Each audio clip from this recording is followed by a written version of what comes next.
نحمده ونصلي على رسوله الكريم اما بعد فاعوذ بالله من الشيطان الرجيم بسم الله الرحمن الرحيم ليس البر ان تولوا وجوهكم قبل المشرق والمغرب ولكن البر من آمن بالله واليوم الآخر والملائكة والكتاب والنبيين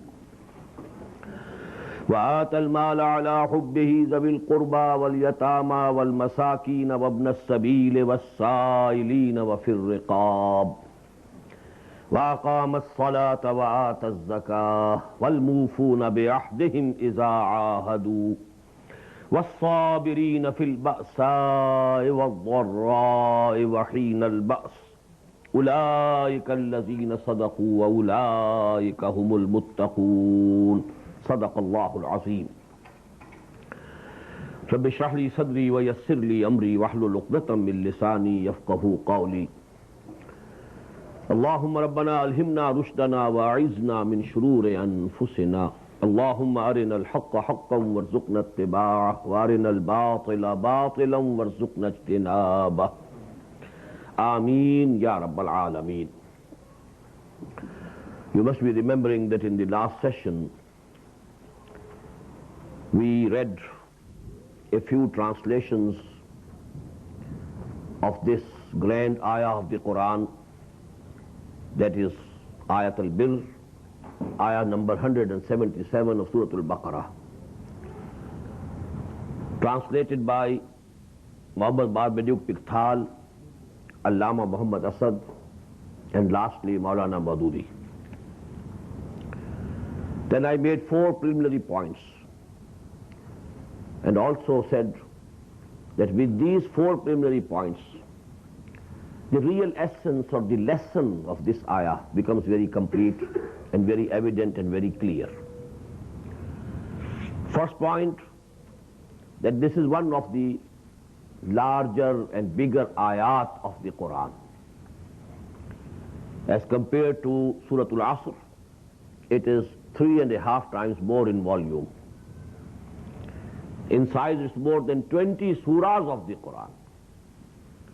Number 2, it's the most appropriate lesson number 2 of this selected course of study, because the 4 prerequisites which were given in Surah Al-Asr for the success and salvation on the Day of Judgment, 3 of them are mentioned here, and not only mentioned, but some details are also given. And the 4th one, the 3rd condition, although it is not mentioned here in express words, but it is there in the implied form. We find that one word of Iman in Surah Al-Asr, here we have 5 articles of Iman, 5 articles of faith, as if a bud has now opened and exfoliated, and 5 petals of the flower, they are now evident and visible. Iman billah, Iman bil akhirah, Iman bil malaika, Iman bil kutub, Iman bil abbiya. Then Amalus Salih, there are 3 branches, main branches of that Amalus Salih given in this ayah. Number 1, charity to the poor, to the needy. Number 2, modes of worship, salah and zakah. Huququllah, the rights of Allah over man. And number 3, the human relations based on some sort of contract or promises. So if I ahad, fulfilling the promises, that can, actually streamline the whole human relations. And lastly, sabr. 3 places where sabr is needed, where patience and fortitude is tested. That is, in days of hunger and need, in case of physical or mental torture, infliction, and lastly, in the case of war, when you have to risk your lives. So actually, it's a sort of an exfoliation of Surah Al-Asr that we have in this ayah. 3rd point that I made, what's the subject and topic? Negation of a limited and superficial and maybe perverted concept of virtue, and then presentation of a full, comprehensive concept of what virtue is, What is real piety? What is real good? What is real charity? And here we find, a full human character portrait in whom the spirit of piety has permeated the whole personality, and it is manifest from every aspect of his life and behavior. And now fourthly what was the incident in the background? That was Tahwilul Qibla. So these things we have already discussed, and then we started. Number one, what is birr? I told you that as opposed and compared to Bahr, sea, one feels more secure at Barr, at the land. So that internal sense of security and peace, that is actually the essence of this word. I should further elaborate on this point, that whatever we do, all our actions and deeds can be divided into two categories. Either we are acting out of some urges which come from us, from our animal instincts. We feel hungry, we have to eat. We feel some sexual desire and we respond to it, and so on. So there are either the animal instincts, the id or libido, which compels us to act, to do something. And the other aspect of our personality is our soul, our spirit. It also needs some activity. So the actions and deeds which we perform only for spiritual pleasure, not for any pleasure of our id or libido or animal instincts, not the sensual gratification, but the inner pleasure, the inner happiness of our souls, that is actually birr. So that is the essence of this word, and I quoted that poetry from English language. Charities that soothe and heal and bless are scattered over the feet of man like flowers. No mystery is here, no special boon for the high and not for the low. The smoke ascends as high from the hearth of a humble cottage as from that of a haughty palace. It's a very beautiful simile. Just as if there is a palace of a very big person, a big mansion, and there is also fire is burning in the kitchen, and smoke is ascending. And if there is a very small, humble cottage, there is some fire, and the smoke is ascending. So these actions and good deeds which ascend upwards towards heavens to please our Creator, our God, they have been equally distributed by Allah subhanahu wa ta'ala to all His creatures. A poor man can also be charitable. As I told you, if somebody has only one loaf of bread to eat and nothing else, and if he shares half with someone who is hungry, he is doing his bit. He will have that pleasure, that charity that soothes and heals and blesses. He will have his part. If there is some millionaire and he donates, so many $100,000, well, he might not be doing as much a big task as the person who parted with half of the loaf of the only loaf that he had with him. So these things as regards, the standards of Allah subhanahu wa ta'ala are different. He sees to quality, not to quantity. Maybe from quality wise, a very small action and deed might be more rewarding in the eyes of Allah subhanahu wa ta'ala than a very big action or deed, quantity wise. So now that is the essence of the word birr. لَيْسَ الْبِرَّ أَن تُوَلُّوا وُجُوهَكُمْ قِبَلَ الْمَشْرِقِ وَالْمَغْرِبِ. I told you a mistake has been committed by many translators here. And they have given the wordings as if, which prove that this form of turning your faces towards east or west is absolutely out of the pale of or scope of charity. It's wrong. Our deen, on every action, every good deed, has two aspects, the spirit and the form. The form is also important. But the only mistake is that too much importance is attached to the form, and the spirit is ignored or forgotten. That is wrong. But you need the spirit as well as the form. So the translation which was made by Muhammad Asad, I take that to be correct. And the same translation has been done by Maulana Amin Asar Islahi. I suppose that most of you know Allama Asad. He was an Austrian Jew, and he accepted Islam at very early age. And he lived for a very long time among the Bedouins of the Arabian desert in their tents in the deserts. He learned Arabic very intimately, very closely. Then he became a personal friend of the founder of the Saudi dynasty and Saudi kingdom, Malik Abdul Aziz ibn Saud. He was the personal friend of Malik Abdul Aziz ibn Saud. Then, you know, after Malik Abdul Aziz died, then he lived for very long in Morocco and died there. It's only a few years when he died, I think not more than 10 years when he died. And he has translated, you know, because he had very intimate and deep knowledge of English, of Arabic language.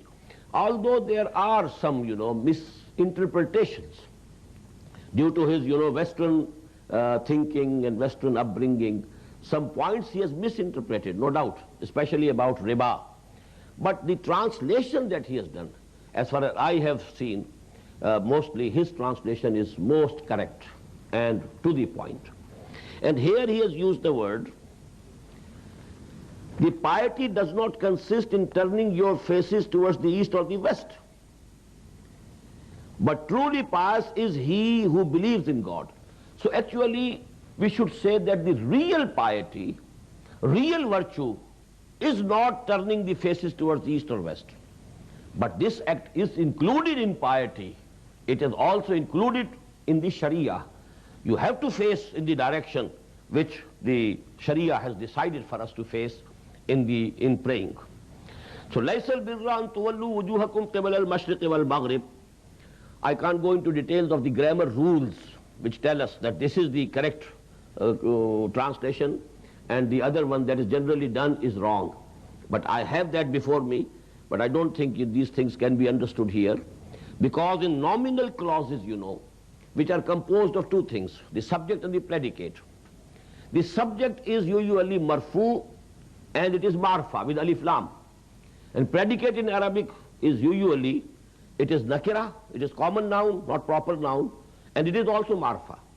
Here in this ayah, because there is another ayah in the Quran, and there, you know, this word appears in marfu form, and that is laysal birru bi an ta'tul buyuta min zuhureha walakin al birra man ittaqa. There the word is birro, not birra. Here it is laysal birra an tuwallu wujuhakum qibala al mashriqi wal maghrib. So laysal birru an ta'tul buyuta min zuhureha. It was a wrong custom with the Arabs of Makkah, that once they left their homes for Hajj, having taken upon themselves the ihram, if now due to some need they had to go back to their houses, they thought that now we cannot enter our homes or houses from the doors. They used to, you know, go from the backs. You know, so that was wrong. It was not at all required by the Sharia. So actually there was the negation complete. Laysal birru an ta'tul buyuta min zuhureha. It's not at all required. It's not at all included in piety. It's not at all required by the Sharia that you should not enter your houses if you have once come out of your houses with ihram. If there is some need and you have to go back, you can. Watul buyuta min abwabiha. You can enter your homes from their front doors. So there the negation is complete. Here, laysal birra, actually this is the predicate which has been used instead of that subject. It has been taken first. And this is actually meaning that all piety, all, you know, virtue doesn't consist of turning your faces towards east or the west. But nonetheless, this is also a part of the Sharia. You have to turn your faces to a fixed direction which has been given to you by the Messenger of Allah subhanahu wa ta'ala. لَيْسَ الْبِرَّ أَن تُوَلُّوا وُجُوهَكُمْ قِبَلَ الْمَشْرِقِ وَالْمَغْرِبِ. And now we come to the positive side. After negating this, now what's the positive side that this ayah is giving us? What is virtue? What are the constituent parts of virtue? What is the spirit of virtue? And what is the manifestation of virtue? And out of the different manifestations, which one is more important? Which comes first? Which comes second? Which comes next? So actually, as I told you, a full human character has been portrayed here. And as we see, the first thing is وَلَكِنَّ الْبِرَّ مَنْ آمَنَ. Here a word is understood, mahzoof, it is implied. وَلَكِنَّ الْبِرَّ بِرُّ مَنْ آمَنَ بِاللَّهِ وَالْيَوْمِ الْآخِرِ وَالْمَلَائِكَةِ وَالْكِتَابِ وَالنَّبِيِّينَ. The real virtue, the real piety, the real righteousness is the righteousness of a person who has faith, who has belief in Allah, man amana billahi wal yawmil akhir, and the last day, that is the day of judgment, wal malaikate, and the angels, wal kitabe, and the book, wal nabiyyin, and the prophets. Now, we must think about this part of the ayah first before proceeding forward. First of all, here we have found, as I told you in the very beginning, 5 articles of faith, 5 articles of iman. There are different ayat in which there is some difference in enumeration of these articles of faith. But you know, this is one of the comprehensive ayat which gives us iman billah, iman bil akhirah, iman bil malaikah, iman bil kutub. Here the word is used kitab, I will explain it later, and iman bil anbiya. Now we can divide actually these 5 things into 3 main categories. First is faith in Allah, iman billah, or we may call it tawheed. This is one full article of faith, the most basic. This is the most fundamental of the articles of faith. All the other articles of iman may be taken as to be corollaries of this very fundamental iman. That is why we find, you know, in al-imanul mujmal, only iman billah has been mentioned. Amantu billahi kama huwa bi asma'ihi wa sifatihi wa qabiltu jami'a ahkamihi iqrarun bil lisani wa tasdiqun bil qalb. Essentially and primarily iman consists of iman billah and tawheed. But then when we read, you know, al-imanul mufassal, as has been given in the hadith, Amantu billahi wa malaikatihi wa kutubihi wa rusulihi wal yawmil akhiri wal qadri khairihi wa sharrihi min Allah ta'ala wal ba'si ba'dal maut. So this is the enunciation of iman that has been given by Muhammad sallallahu alayhi wa sallam in hadith of Jibreel alayhi salatu wa salam, which is one of the most fundamental ahadith, most important, because the muhaddiseen have given it the name of Ummul Sunnah. Just as Surah Al-Fatiha is Ummul Quran, in the same way this hadith of Jibreel is the Ummul Sunnah. But I was saying that we can divide into 3. 1, iman billah, that is tawheed. 2nd, iman bil akhirah. Now iman bil akhirah includes so many things. Resurrection after death, number 1. Then being collected at one place, hashr. Then you know accountability of the day of judgment, the Yawmul Akhir, that the day of judgment. Then you know the reward, either to the paradise or to the hell. So all these articles joined together, they go to form iman bil akhirah. As in a very famous sermon which the Prophet ﷺ delivered in his very early days of his mission, when he gathered his kith and kin, all the Bani Hashim, he gathered and entertained them to a feast, and then he stood up, because the commandment had came from Allah subhanahu wa ta'ala, وَانْزِرْ أَشِيرَتَكَ الْأَقْرَبِينَ. O Muhammad sallallahu alayhi wa sallam, you warn your close kith and kin, your close relatives. So he asked Hazrat Ali radiyallahu ta'ala anhu to prepare a feast and invite all the Bani Hashim. So when these people came and they had taken their food, and then the Prophet stood up to address them, you know, they made some so to say noise, and they hooted, and they never heard, and they never allowed Muhammad to speak and utter even a single word. So that attempt came to be a failure, so to say, worldly failure. But then after a few days gap, the Prophet again asked Hazrat Ali to prepare for another feast. Then people again gathered, they again took these meals, and then I think they felt ashamed that now we have taken food twice. Now we should give him a chance and let him speak and hear to him. And then he delivered that famous sermon. That famous sermon contains in the end, you know, وَاللَّهِ لَتَمُوتُنَّ كَمَا تَنَامُونَ ثُمَّ لَتُبْعَثُنَّ كَمَا تَسْتَيْقِظُونَ ثُمَّ لَتُحْسَبُنَّ بِمَا تَعْمَلُونَ ثُمَّ لَتُجْزَوُنَّ بِالْإِحْسَانِ إِحْسَانًا وَبِالسُّوءِ سُوءًا وَإِنَّهَا لَجَنَّةٌ أَبَدًا أَوْ لَنَارٌ أَبَدًا. By God, I swear by Allah subhanahu wa ta'ala, that you will die, all of them, and then all of them will be resurrected. You will die just as you sleep every evening, every night. And you will be resurrected just as you awake in the morning, get up in the morning every day. And then you will have to face the accountability of the day of judgment. ثُمَّ لَتُحْسَبُنَّ بِمَا تَعْمَلُونَ ثُمَّ لَتُجْزَوُنَّ. And then you will be rewarded. بِالْإِحْسَانِ إِحْسَانًا وَبِالسُّوءِ سُوءًا. Reward of good with good, and reward of bad with bad punishment. وَإِنَّهَا لَجَنَّةٌ أَبَدًا أَوْ لَنَارٌ أَبَدًا. And what is it? Either the heaven or paradise forever, or the hell forever. So actually all these 5 things, when you take them together, it is Iman bil Akhirah. Now the 3 things which are mentioned later, they go to make one thing, and that is Iman on the institution of prophethood and messengerhood of Allah. Because Malaika, Jibreel alayhi salatu wasalam is also from the Malaika. He brought the revelation to the prophet, and the record of that revelation is the book.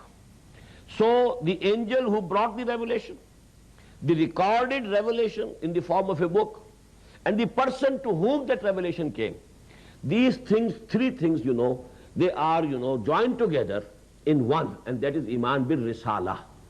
Iman bil Malaika, Iman bil Wahi, Iman bil Kutub, Iman bil Anbiya, Iman bil Rusul, alayhimus salatu wassalam. It is all taken together, and we call it Iman bil Risala. Now we have to think, what is the relationship between piety, between virtue and Iman? That is something very important. Why? Because every action, at least every human action, or at least every action of a normal and healthy human being has 2 aspects. The external manifestation of that action or deed, and the motivation behind it. Why he is doing it? There is some purpose, there is some motivation, there is something which is aimed at. So actually these 2 things are essential to every act and deed. And unless the intentions are pure, unless the motivation is correct, unless the purpose is correct, and as we call it in Arabic, unless the niyyah is okay, the action, although it might appear to be a very high act of charity, a very big good, a very decent work, but if the intentions are wrong, if the motivation is wrong, if the purpose is wrong, if the niyyah, this is the religious term, if that is wrong, it might appear to be a very good action, but it is evil of the highest order. As I quoted you the hadith, Man salla yurai faqad ashraka, wa man sama yurai faqad ashraka, wa man tasaddaqa yurai faqad ashraka. Aw kama qala sallallahu alayhi wa sallam. Whosoever is praying to show off to the people his piety, that he is a very, he loves Allah very much, and he prays, and he establishes salah, he needs admiration from the people, he has committed shirk, the worst, sin in the eyes of Allah subhanahu wa ta'ala, unpardonable. Inna Allah la yaghfiru yushraka bih wa yaghfiru ma duna dhalika liman yasha. And here the words have been used, qad ashraka, absolute, surely he has committed shirk if he has prayed only to show off. And whosoever is giving alms to the others, charity, feeding the poor, but the purpose is something else, not to please Allah, not to get the reward in the hereafter, but to have the praise from the people, to have a good name here. So actually he has committed shirk. وَمَنْ صَامَ يُرَائِ فَقَدْ أَشْرَكَ. Whosoever kept a fast, but only to show off his piety, he has committed a shirk. So that is the importance of niyyah in Islam. Now motivation actually is controlled and decided by the Weltanschauung or the philosophy or the ideology of a person. Now what is Iman? Iman billah and Iman bil Akhirah. They give the correct motivation for some good action and good deed and some virtuous act. That is, every action which appears to be virtuous, good action, is really good and virtuous if it has been committed only to please Allah subhanahu wa ta'ala. and only to have reward in the hereafter.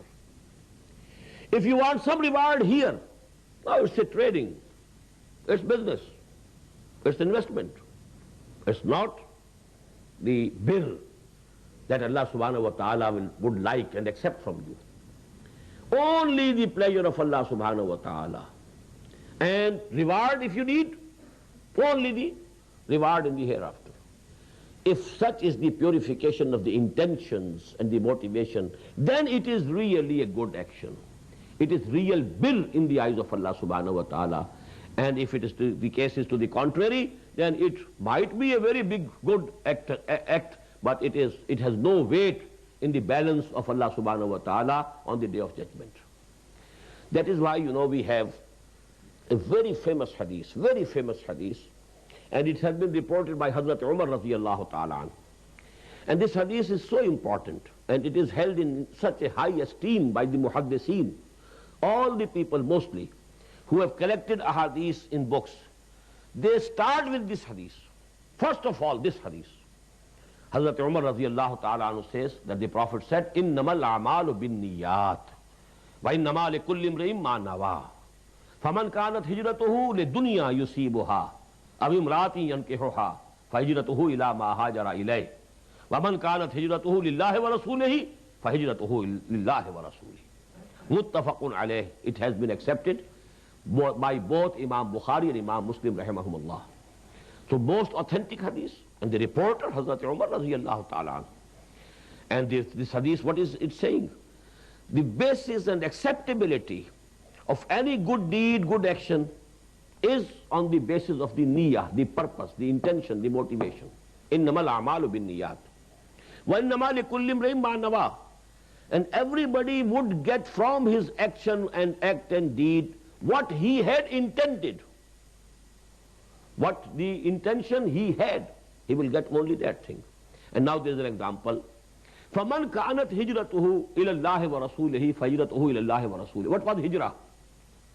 Hijrah was leaving your hearth and home at Makkah and migrating to Medina. This is an act which is visible. Some Amr, some Bakr, some other person, they are all leaving their homes here and migrating to Medina. They are making hijrah. For us people, for human beings, we shall call, he is also a muhajir, he is also a muhajir. He has also come over from Makkah to Medina, he has also come from Makkah to Medina. But actually in the heart of his hearts, what was the real motivation? Why has he migrated? Whether he has migrated only for Allah subhanahu wa ta'ala, and only due to the command or order of Muhammad sallallahu alayhi wa sallam, then with the, on the day of judgment, his hijrah will be counted in the account of Allah and Muhammad sallallahu alayhi wa sallam. Man kanat hijratuhu ila Allahi wa rasulihi, fa hijratuhu ila Allahi wa rasulihi. Wa man kanat hijratuhu li dunya yusibuha. And whosoever had migrated for some worldly gains. To give you an example, possible example, maybe somebody was a worker there, Muslim. He might be a carpenter. And his, customers were the Muslims. Now the customers have gone. And the kuffar are not giving him any job. Now he says, he thinks that, now I can't have any livelihood here. I must also go. So the real motivation of his going to Medina is not the commandment of Allah or his messenger, but his economic need. He wants business because he has lost his customers here, so he has to go there. So if that is the real cause, then he is migrating for the sake of this world, not for Allah, not for Muhammad sallallahu alaihi wasallam. The second example, Avimrati yankihuha. Maybe he wanted to marry a woman, a Muslim woman, and now that woman, Muslim woman, has migrated. Now he is also going to Medina, but with the sole aim of marrying that woman whom he loves. So now his hijrah will be counted for that woman, not for Allah subhanahu wa ta'ala. Now these are the things which we cannot know. Only Allah knows. Allah knows the intentions and the real purposes and the real motives of each and every action that we are performing. But we must know that the principle is that the actions and deeds have to be judged on the day of judgment on the basis of the intentions, not on the basis of what they look like, what they appear. They might appear to be acts of very high, level of good and piety and righteousness and charity, but maybe that in the eyes of Allah subhanahu wa ta'ala, they amount to shirk. There's a very famous hadith, another hadith. The Prophet told sallallahu alaihi wasallam that on the day of judgment, first of all, 3 persons will be brought to the book for accountability. One was killed while fighting for the cause of Allah, apparently, and he was taken to be a martyr, a shaheed. The other was a very rich man, and he used to give alms and charities and feed the needy and so on. And the third one was a very big alim, and he, spread the knowledge and wisdom of deen to so many people. Now Allah subhanahu wa ta'ala will count to them, I gave you this thing, I gave you health, bodily strength. What did you do for me? And that martyr would say, oh Allah, qataltu fi sabilik. I went to war for your cause, to please you, and I laid down my life.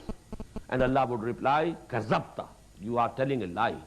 You are fighting so that people should say he's a very brave person. He is a very courageous person. That was your intention. And that has been said. So you have already got what you intended. There is nothing here for you. And Allah subhanahu wa ta'ala will then order the angels who will drag him on his mouth, and they will throw him in the fire of hell.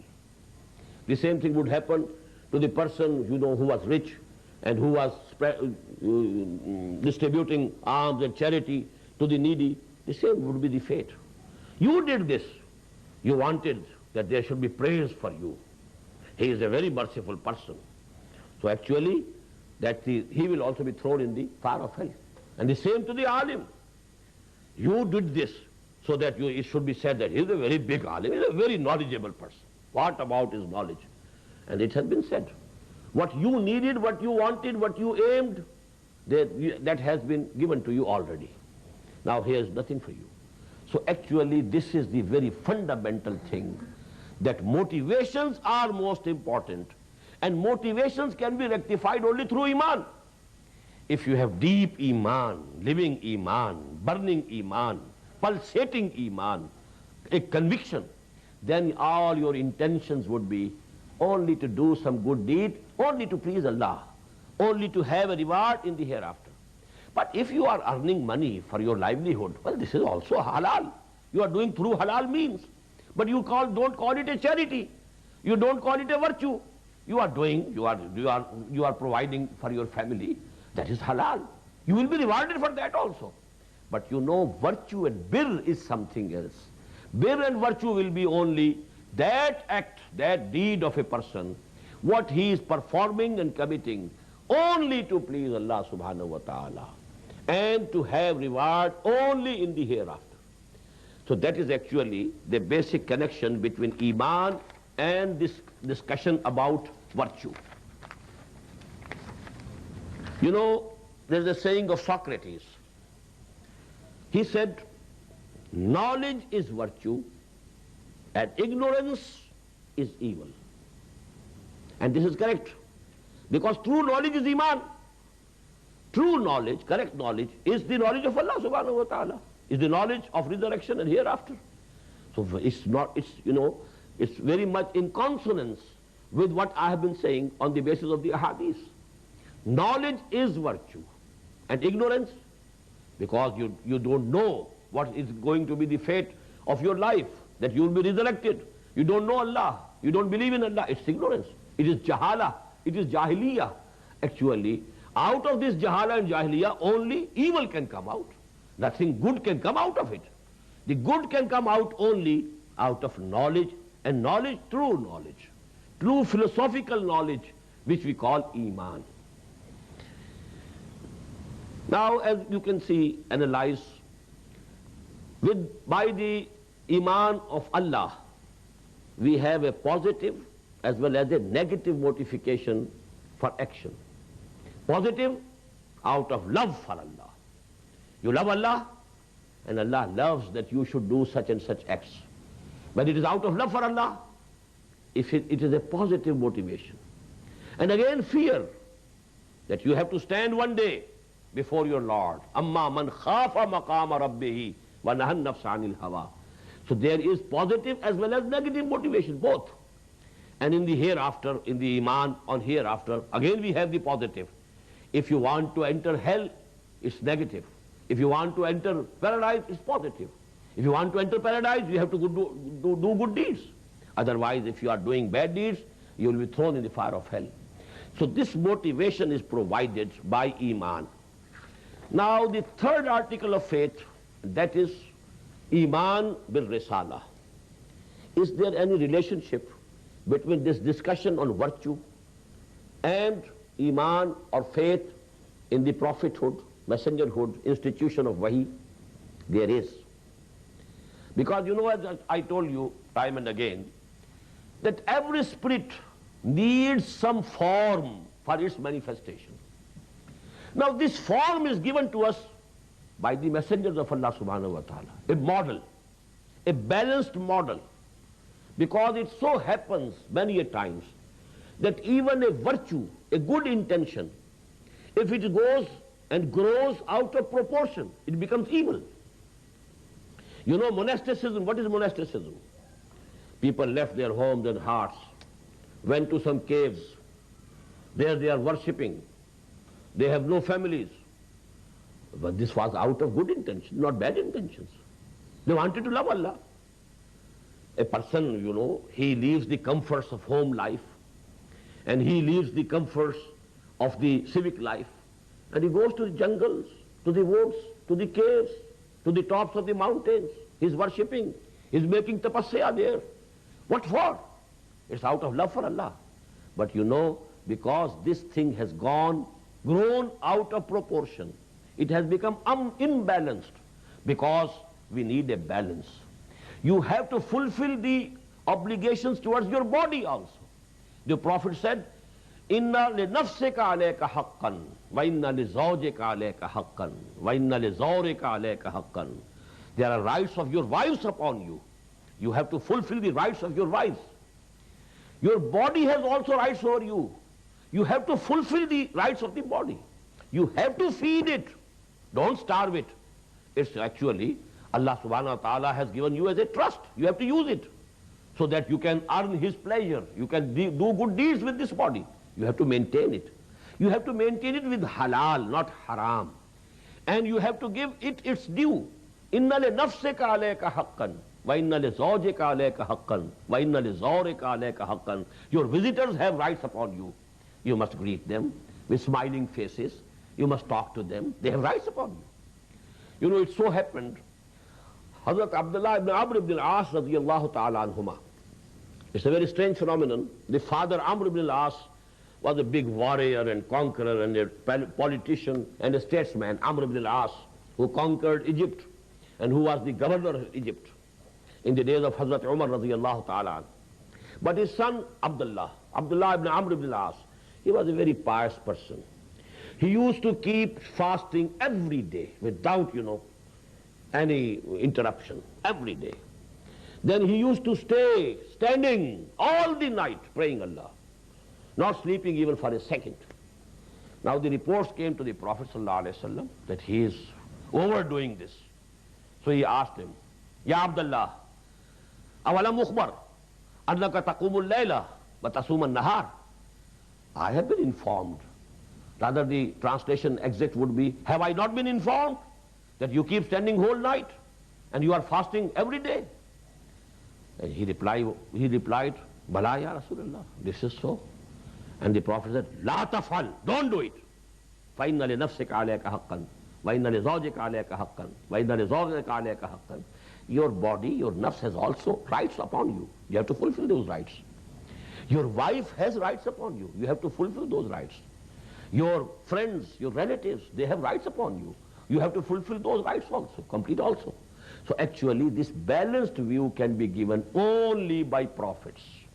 Otherwise, when a man goes to the extremes, either he becomes, you know, a slave of this world, this worldly comforts, luxuries, and he is after the luxuries, although it might be through haram and illegal means. Or he becomes, you know, an ascetic, and he leaves this world and he goes to the jungles and wood and to the caves as we see that in the cases, in the history of Christian monasticism, what happened? Because they are fighting their very nature, then nature, you know, so often, then nature overpowers them. What happens to them? Apparently they are not marrying, but what they do is more than evident to the whole of humanity.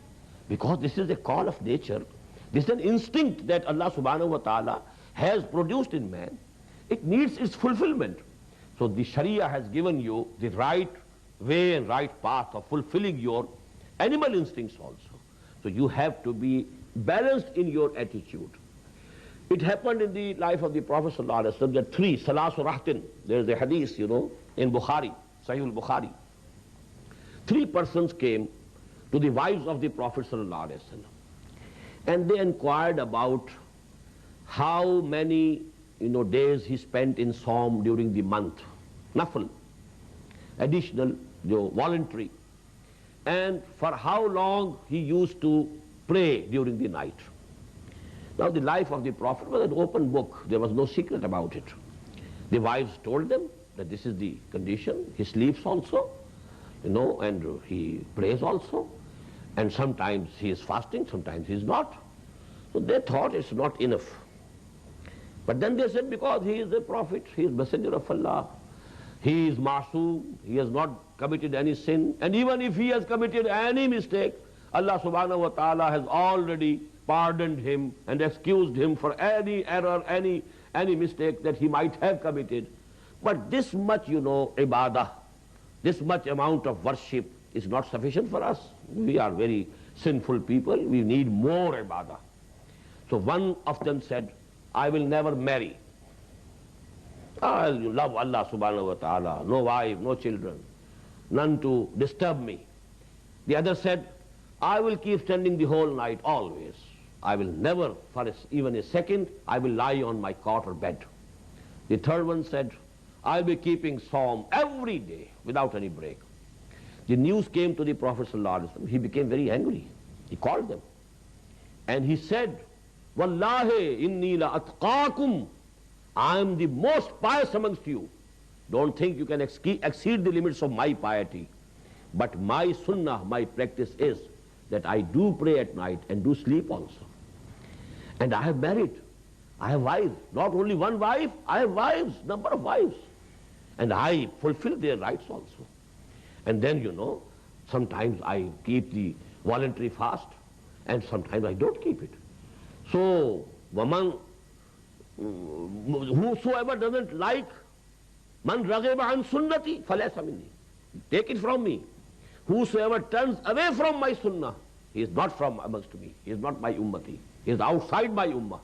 So that was the big, you know, admonition that Muhammad sallallahu alaihi wasallam gave to such persons. Now this balanced attitude, it can be given only through prophets. We need the form of virtue and a model of virtue which should be balanced, wholesome. That we can get from the prophets of Allah subhanahu wa ta'ala. That is why we find the ayah, لَقَدْ كَانَ لَكُمْ فِي رَسُولِ اللَّهِ أُسْوَةٌ حَسَنَةٌ. You have a good model in the life and personality of the messenger of Allah subhanahu wa ta'ala. You have to follow it. It's the most balanced life that Muhammad had lived, sallallahu alayhi wa sallam. He married women. He was, you know, a caller towards the path of Allah. Bayan-ul-Quran bi-iznihi wa sirajan munira. All these things together in one person. And we have to follow that wholesome example and model of Muhammad sallallahu alayhi wa sallam. So now this is the connection of Iman and Bir. That the motivation is given, correct motivation is given by Iman Billah and Iman Bil Akhirah. And the form, a balanced form, that is given by Iman Bil Risala. لَقَدْ كَانَ لَكُمْ فِي رَسُولِ اللَّهِ أُسْوَةٌ حَسَنَةٌ. Let me quote here Kant, the father of modern philosophy. He is called the father of modern philosophy. Some of you must be knowing that he wrote a very famous book which became very controversial. There was much resentment against him from the Christian world. The name of the book was a critique of theoretical reason. And there in that book he proved that there cannot be any proof of the existence of God. A critique of pure reason, that's the title of his book. All the proofs that have been given for the existence of God, the Creator, he proved them to be false by dint of logic. Till his time, you know, this Europe was a Christian Europe. The atheism or secularism was not so prevalent, so there was much uproar against him. Then he wrote another book. Just we have the same example in Allama Iqbal. First he wrote Shikwa. He complained to Allah subhanahu wa ta'ala. Then he wrote Jawab-e-Shikwa, the reply from Allah subhanahu wa ta'ala. Till such time that the Jawab-e-Shikwa was not written, there was much complaint about, you know, that poem, because it appeared that he was not so respectful towards Allah as he should be. He's complaining to him. But now when he wrote the Jawab-e-Shikwa, everything was cleared. So the second book that Kant wrote was Critique of Practical Reason. And the essence of that critique of practical reason is that can be no morality without a belief in Allah, without a belief in God. No morality is possible at all. So actually that is a very big, you know, sort of testimony that there can be no birr without the iman of Allah subhanahu wa ta'ala. Quran is saying the same thing, which Kant had to say in the end, that there can be no morality. Even if you know that telling the truth is good, why should you tell the truth when you say it can do you some harm? You will have to sustain some loss if you tell the truth. You know that telling a lie is bad, but why shouldn't you tell a lie when you find that by telling a lie you can gain, you can have some profit, or at least you are saved from some punishment?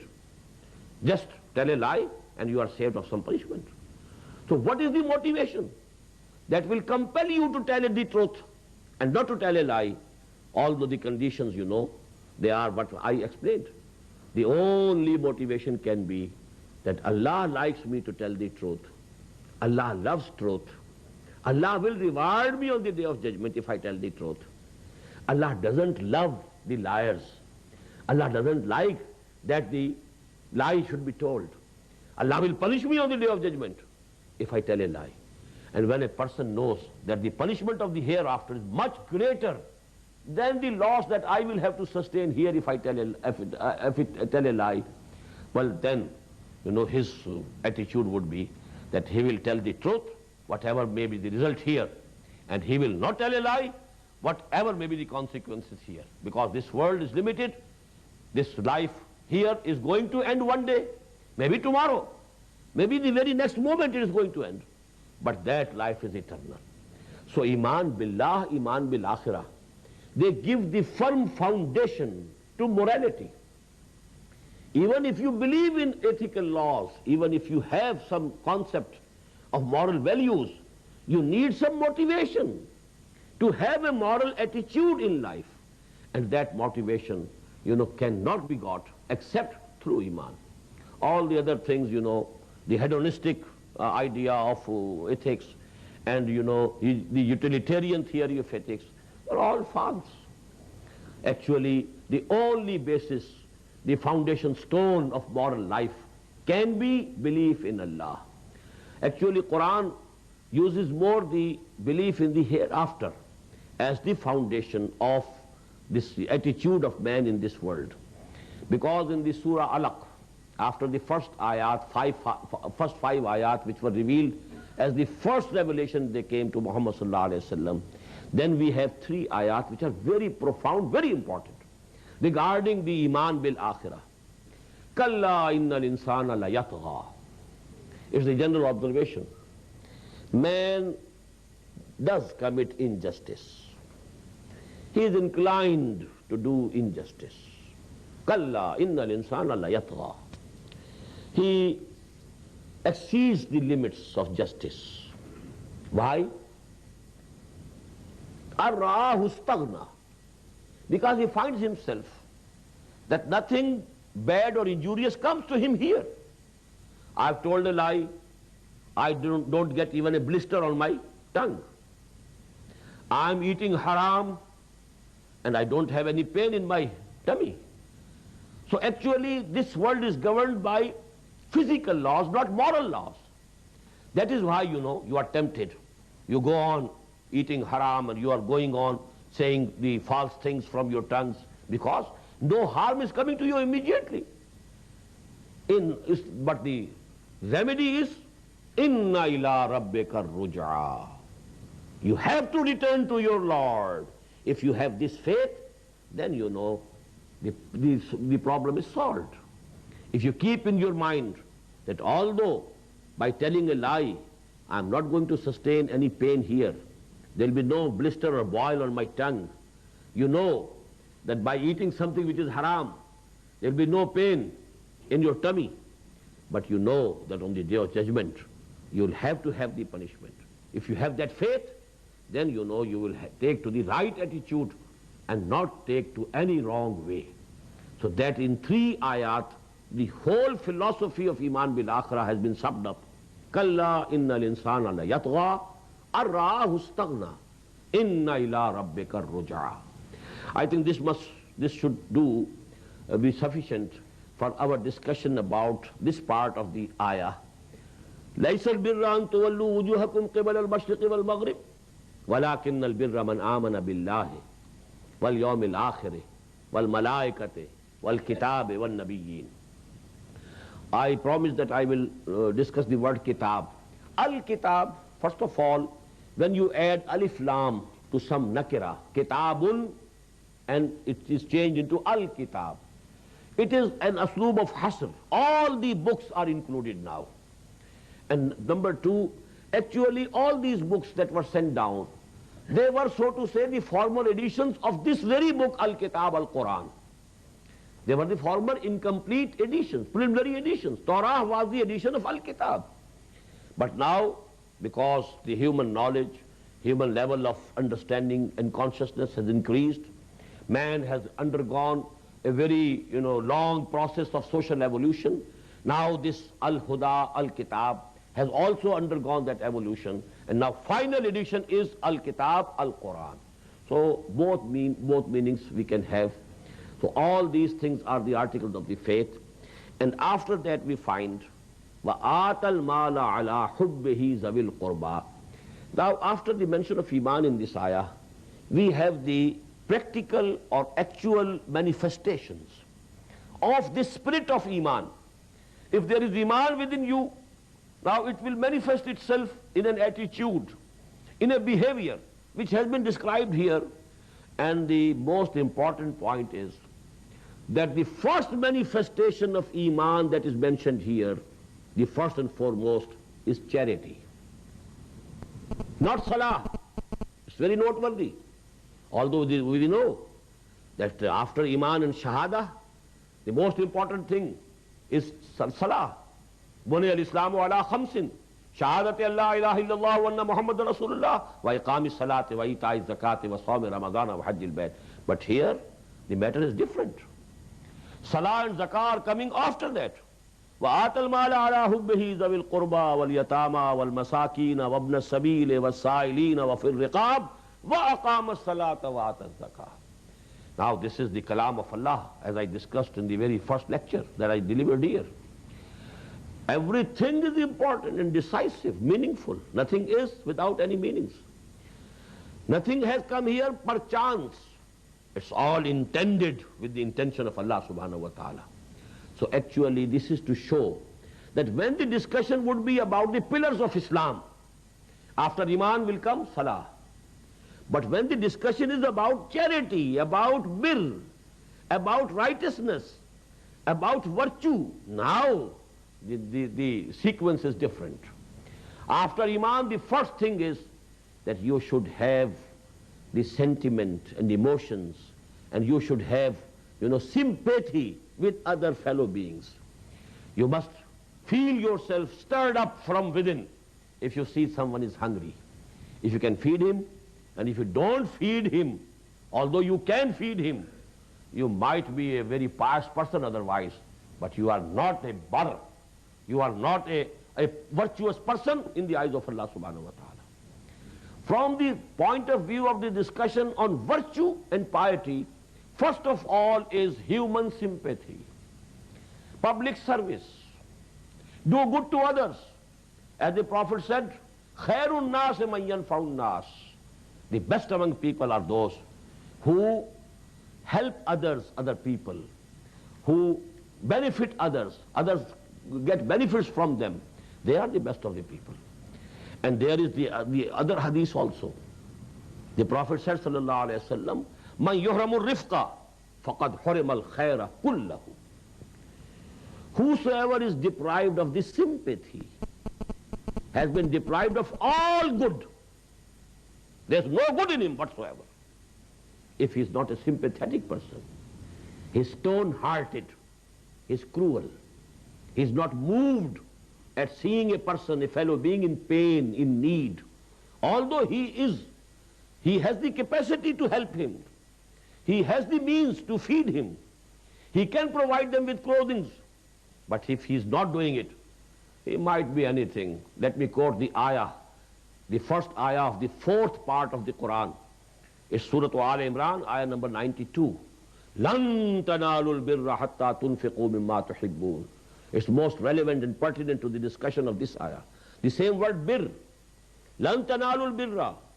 You will never be able to achieve the level of bir, the station of bir, unless you can spend for the pleasure of Allah whatever is liked by you. مِمَّا تُحِبُّونَ. The things which you love, the things which you like for yourself, unless you can spend them for the pleasure of Allah, you cannot reach that level of bir at all. Impossible.